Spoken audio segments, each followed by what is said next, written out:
School hits you at the prime of your energy to distract you. They sell you a dream. They dangle a carrot at the prime of your energy so that you don't rebel against the system. Because if teenagers weren't controlled inside of some kind of mental prison, they'd be the first people to wake up and say, this is complete bullshit. So they sit and say, oh yeah, it's all bullshit, but don't worry, it's not bullshit for you because you're just gonna spend 6 years and loads of money and loads of time, and you're gonna do this, and when you get out, you're gonna be in debt. But by the time you pay that off, they deliberately take your prime years and distract you from the truth. That's why school exists. If everyone understood how the world worked, by the time they got to 18, they'd be like, nah, change this shit. Or I want something else. Nah, so they're like, no, don't worry, it's gonna be fine, it's gonna be fine. It's all perma-distraction. By the time you work it out, you're too old to fight. That's the game. You're too old. You're like 65, you've paid your house off, you're too old to fight, but you can go on holidays.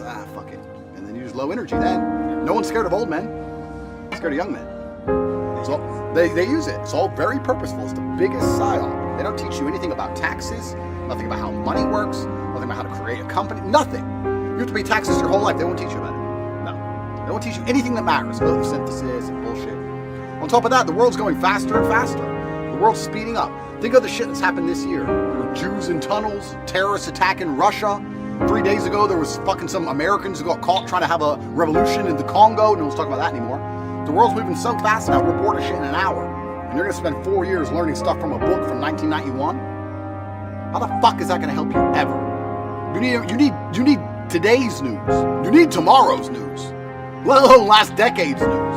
And that's why traditional education is the biggest waste of fucking time. But they know it's a waste of time. Keeps everyone distracted, keeps everyone busy, wastes their best years. Revolutions are teenagers, bro, always happen. They don't want that shit. No, don't worry, you're gonna be okay, you're gonna be rich, you're gonna get a big job. Scam. Get you in the debt cycle. Then you're trapped, right? You got student debt, you got mortgage, you got to pay all this shit. If you go complain, you lose everything. That's the trap. Oh, but don't worry, you own that house. You don't own a fucking thing. Decal proved that. You don't own nothing when they turn up with guns. You only own what you can defend. You can't defend against the government, so you don't own a fucking thing. All a lie. You do own who you are, and you own what's in your mind, and you own what you know, and you own your mentality. I can't go poor. You can take everything from me. It doesn't matter. I'll be rich again in 3 days. I can't go broke because I'm me. That's all you really own is who you are. But they don't like that. They don't tell you that shit. Oh no, you need this, you need this. You get a degree nowadays, especially the world's so global, a lot of degrees don't even cross over. I mean, fair enough if you're from an American university or something, that's fine. But there's a lot of countries you go to and say, I have this, I don't care. I had a friend who who taught English in China. This is ages ago, remember? He taught English in China, said he needed an English degree, printed it off. Got a job. That's how big of a scam degrees are. They don't fucking know. They don't fucking care. Here's a degree from Oxford. Sure, well, we got the job. It's all biggest bollocks on the planet. When I hire people, I have no interest in whether they have a degree or not. What I actually care about is how greedy they are and how motivated they are. If I sit and say to someone, how much money you want to make? And they're like, oh, I want to make this much money. I say, what would you buy? Oh, I don't really know. No, I'm not hiring. What do you want to make? I want to make this much. Okay, that'd be hard. What are you going to spend it on? I want this 911 Turbo. I've already spec'd it. This is the 911 Turbo I want. I want a house here. This is where it's going to be. Here's the boat I want. I want this, this, and this. I want 4 girlfriends. I want to be able to pay for them all. I want baby mamas. I want a second house. I want this. I want this. I want this. I want this. He describes it in detail. Okay, he wants money. This guy, oh yeah, it'd be nice to have some money. You're a loser. You're born to lose. I knew what I wanted when I had shit. I was speccing cars I couldn't afford for fucking my whole life. Adding options and shit I'd never be able to pay for, ever. Yeah. That was me. If I could just get this one. In the little room, bro. Yeah. That was the game. I always knew exactly what I fucking wanted. People don't even know what they fucking want. Amateurs. Go be greedy as fuck. Well, they want a degree. Yeah, which is completely different to wanting money. They're different things. I never wanted a degree. I never wanted to study. I wanted to get rich. That's why I wanted money now.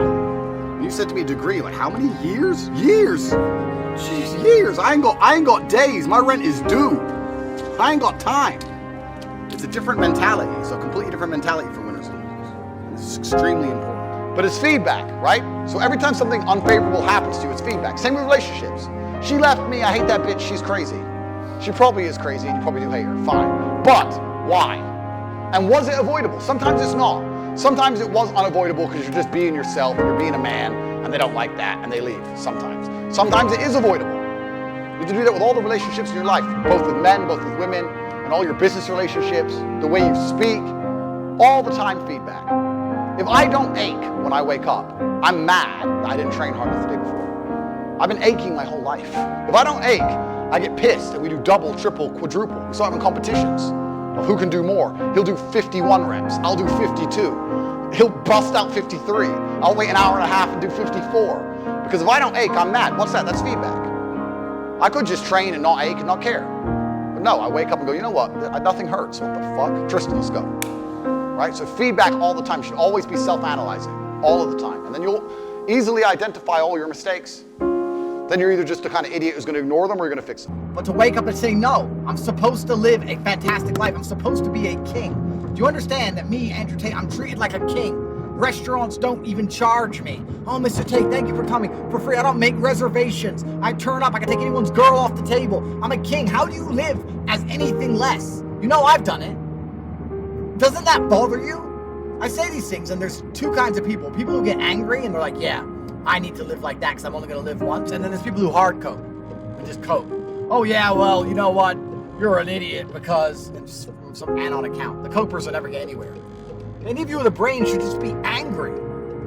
Like, my car costs more than your life, your house, everything. And it's not even all about money. It's about the fact that, to me, the car is nothing. It's like, whatever, cheap, quick, whatever, who cares, I want one.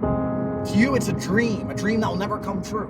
I don't know where the savagery in men has gone. It needs to come back, and it needs to come back in the correct direction. Anger is an extremely powerful motivating force. You should be angry. Too angry to sleep. Too angry to be lazy. You don't struggle with motivation when you're angry. When you're furious, you're very motivated. I'm furious now. My life's basically perfect. I can't think of anyone I'd like to swap lives with. I have the best life. The best family. I'm in good health. Street cred in every city on earth. Everything is fantastic in my life. Matrix attack. Yeah, of course. But I'm a James Bond. James Bond has enemies. You don't get to the highest echelons without attracting some enemies. I wouldn't be genuine if I didn't have enemies, which means I wouldn't be respected. I'm happy for all of it. Jail, Matrix attacks, everything. But I just look around me at all these other men, and they have no savagery about them. There's no conqueror spirit, nothing.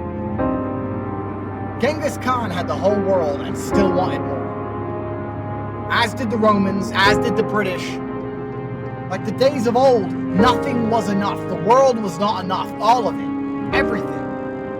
That's how I function. I see people like, oh yeah, you know, I've got a BMW. Nobody gives a shit. Nobody cares.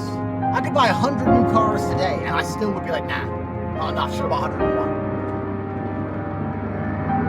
You can be very happy and also extremely discontent. I know my life is perfect objectively. I'm realistic to know that I've got one of the best experiences on the planet. I understand that. But I'm also waking up every day on fire to get more, which is how I got here in the first place. Lacking motivation is just lacking the basic masculine essence for conquest, which means you were born to be conquered. Because you're either conquering or you're conquered. There's no in-betweens in this reality. You're either going to end up a peon in someone else's empire or you're going to forge your own. Or you can unite with a band of brothers and be a knight or a nobleman within a brotherhood, which is genuinely conquering Earth. Like Tristan, he'll say, oh, Andrew's the top G, fine. But I am the number 2 in command of a huge, vastly wealthy empire. I just don't understand. And I'm saying this randomly as I'm driving. I just look into the cars of people around me and they're just so cucked. I don't understand how they're living these existences. And even worse, if you're that cucked, if you're that happy with the baseline medium, if you're that happy with the norm, you can't compete against the outliers. Outliers are always going to wake up and say, I'd rather lose everything than not have everything. I can't live this mediocre existence. I'd rather lose everything I have in pursuit. Get rich or die trying. How can you outcompete that man? His mind is there. He's ready for all eventualities, for exceptionalism, an exceptional reality. If you ever find yourself struggling with motivation, you need to understand that you're broken as a man. Men don't struggle with motivation. That's one thing men don't struggle with. Because a man is never happy. He's never content. He's constantly looking to conquer and take over and get more and more and more.